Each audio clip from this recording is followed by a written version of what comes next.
Hey guys, it's Ruth with BodyByRuth.com, the place to be where you're going to learn to love the body and the life that you live.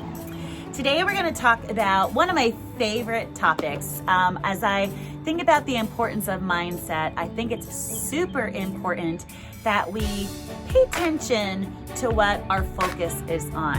And this particular video is all about what we focus on, we feel. Now this can be applied in a few different ways. So the first way I want to talk about it is when it comes to your workouts, okay? If you were to work out with me in person, you would hear me say, hey, I want you to identify a word that is going to help you push yourself so that you can get through this workout. If you're feeling the burn, if it's really hard, I want you to say that word, or it could be a phrase. So for me, it might be game on or let's go. Okay, so anytime, let's say I'm holding a 3-minute plank and I'm feeling the burn and my body wants to stop, but my brain wants my body to keep going, I'm going to yell out, let's go. Over the course of the many years that I've been doing this, when I've asked this question to different clients, sometimes when they say a word or a phrase, it's negative, like ugh, right? And so I'll address that with them, and I want them to, instead of saying ugh, because ugh is making you feel like it's a chore, like it's laborious, like it's no fun. If you are dying, if your body is like, oh my gosh, this hurts, this is so hard, I want you to change that word. If you would normally say ugh, which means dread, it's gonna be woohoo, okay? Do you see the difference in ugh and woohoo? Woohoo is energetic, it's vibrant, it's exciting, it gets you motivated to keep going.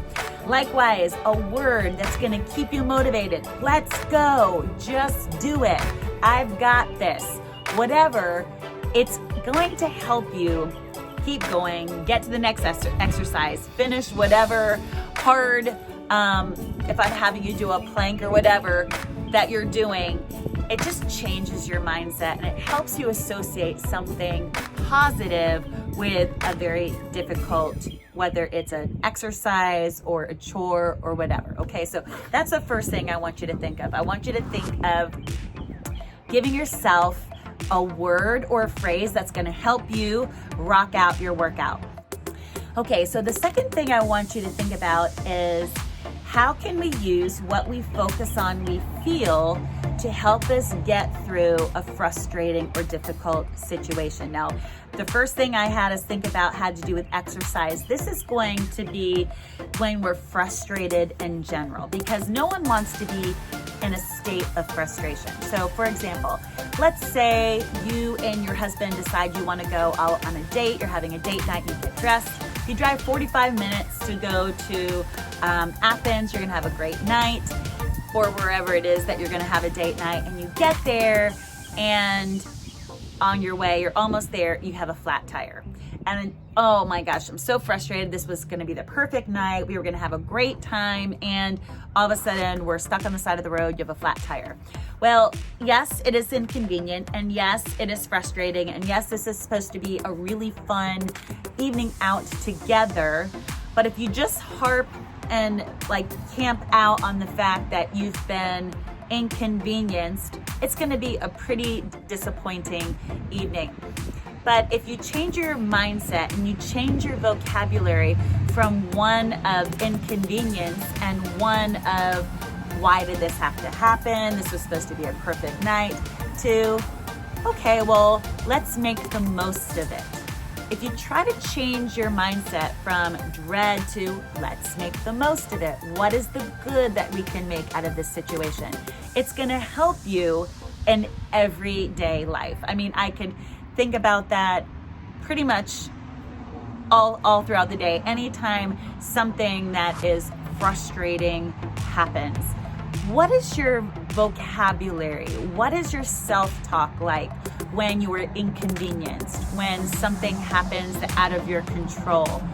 Try to teach yourself to focus on the good in that situation. Right now we're going through the coronavirus pandemic. It's easy to harp on the inconvenience, and it's easy to harp on the fact that it's a pain to be quarantined, and it's very inconvenient because, you know, we're having to homeschool, or we can't go to the grocery store, or all our social events are canceled. But looking at all the good that happens in that situation changes the perspective. We've got forced family time together. I'm saving money because I'm cooking more. Or your schedule is slowed down. I mean, really think about how can you train your brain to focus on the good in every situation, because what you focus on is what you're going to feel.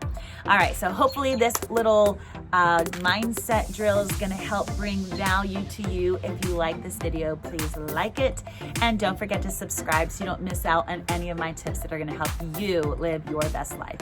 Here's to helping you love the body you live in.